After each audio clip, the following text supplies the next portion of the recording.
Selamat petang dan selamat sejahtera kepada Encik Madan.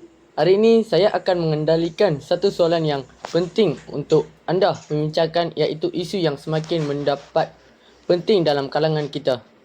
Soalannya adalah mengenai remaja dan LGBTQ.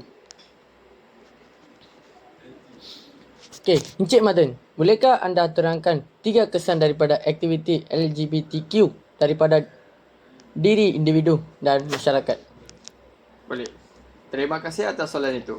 Pada pendapat saya, ada beberapa langkah berkesan yang boleh kita ambil untuk mengatasi isu ini.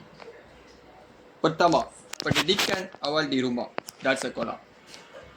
Sangat penting, ibu bapa dan guru harus mendidik anak-anak tentang nilai agama, moral dan beratasan dalam pergaulan sejak kecil lagi.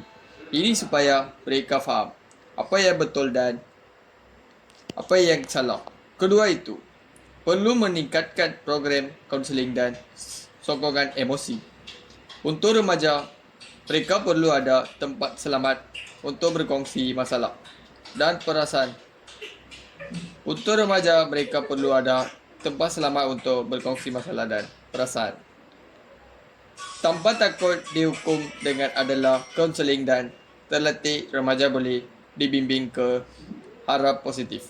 Akhir sekali, pihak kerajaan dan NGO perlu bekerjasama untuk memperkukuhkan dasar sosial dan undang-undang, termasuk menapis kandung media yang berpromosi gaya hidup LGBTQ secara terbuka serta mengadakan kempen kesedaran kepada masyarakat tentang kepentingan mempertahankan nilai keluarga dan norma budaya.